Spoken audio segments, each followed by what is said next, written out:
Five news. Kandukur పట్టణంలో ఘనంగా నిర్వహించిన నందమూరి తారక రామారావు 101వ జయంతి వేడుకలు. స్వర్గీయ డాక్టర్ నందమూరి తారక రామారావు 101వ జయంతి సందర్భంగా కందుకూరు పట్టణంలోని తెలుగుదేశం పార్టీ కార్యాలయంలో ఎన్టీఆర్ విగ్రహానికి పూలమాలలు వేసి నివాళులర్పించిన నియోజకవర్గ టీడీపీ, జనసేన, బీజేపీ కూటమి ఎమ్మెల్యే అభ్యర్థి ఇంటూరి నాగేశ్వరరావు. ఈ సందర్భంగా నాగేశ్వరరావు కేక్ కట్ చేసి నేతలకి తినిపించారు.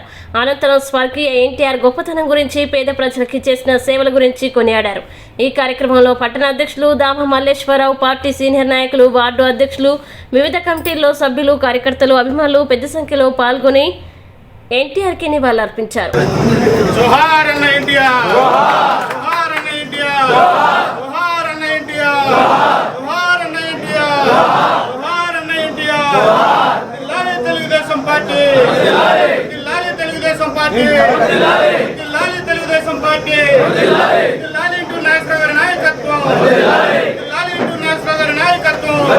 దరిదాపులుగా పరిపాలన అందించాలని ఏర్పరిచాడు. స్త్రీలకు కూడా మంచి ప్రాధాన్యత ఇచ్చాడు. డాక్రాలు ఏర్పరిచాడు.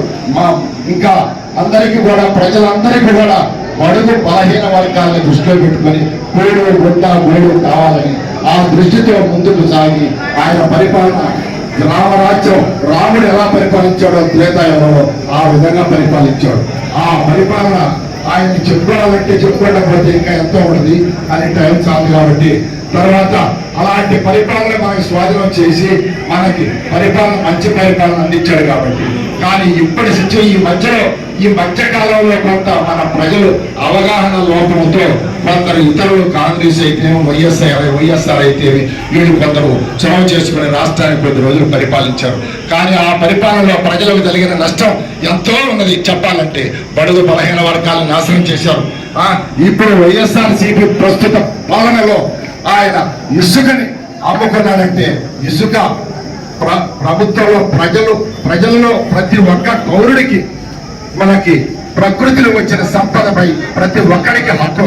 అలాంటిది ఆయన స్వాధీనం చేసుకొని ఆయన అమ్మి ఆ డబ్బులతో పరిపాలన చేస్తాడా?